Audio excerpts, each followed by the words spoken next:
शांत होने का असल मतलब।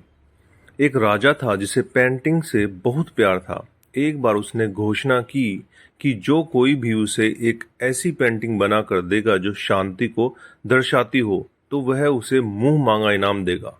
फैसले के दिन एक से बढ़कर एक चित्रकार इनाम जीतने की लालच में अपनी अपनी पेंटिंग्स लेकर राजा के महल पहुंचे। राजा ने एक एक करके सभी पेंटिंग्स देखी और उनमें से दो को अलग रखवा दिया। अब इन्हीं दोनों में से एक को इनाम के लिए चुना जाना था।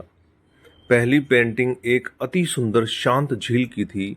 उस झील का पानी इतना साफ था कि उसके अंदर की सतह तक नजर आ रही थी और उसके पास मौजूद हिमखंडों की छवि उसी पर ऐसे उभर रही थी मानो कोई दर्पण रखा हो।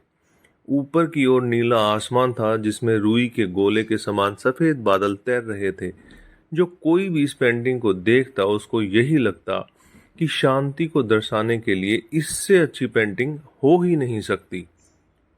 दूसरी पेंटिंग में भी पहाड़ थे, पर वे बिल्कुल रूखे बेजान वीरान थे और इन पहाड़ों के ऊपर घने गरजते बादल थे जिनमें बिजलियां चमक रही थी।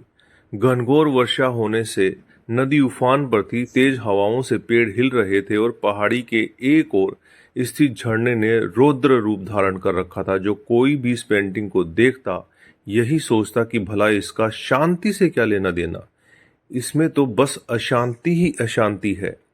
सभी आश्वस्त थे कि पहली पेंटिंग बनाने वाले चित्रकार को ही इनाम मिलेगा। तभी राजा अपने सिंहासन से उठे और ऐलान किया कि दूसरी पेंटिंग बनाने वाले चित्रकार को वह मुंह मांगा इनाम देंगे। हर कोई आश्चर्य में था।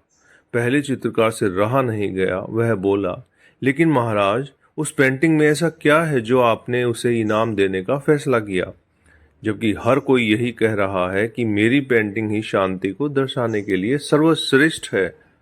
आओ मेरे साथ। राजा ने पहले चित्रकार को अपने साथ चलने के लिए कहा। दूसरी पेंटिंग के समक्ष पहुंचकर राजा बोले, झरने की बाईं ओर हवा से एक तरह झुके इस वृक्ष को देखो। देखो इसकी डाली पर बने इस घोंसले को देखो। देखो कैसे एक चिड़िया इतनी कोमलता से, इतने शांत भाव व प्रेम से पूर्ण होकर अपने बच्चों को भोजन करा रही है। फिर राजा ने वहां उपस्थित सभी लोगों को समझाया, शांत होने का मतलब यह नहीं कि आप ऐसी स्थिति में हो जहां कोई शोर नहीं हो, कोई समस्या नहीं हो, जहां कड़ी मेहनत नहीं हो, जहां आपकी परीक्षा नहीं हो। शांत होने का सही अर्थ है कि आप हर तरह की अव्यवस्था, शांति, अराजकता के बीच हो और फिर भी आप शांत रहें, अपने काम पर केंद्रित रहें, अपने लक्ष्य की ओर अग्रसित रहें। अब सभी समझ चुके थे कि दूसरी पेंटिंग को राजा ने क्यों चुना है।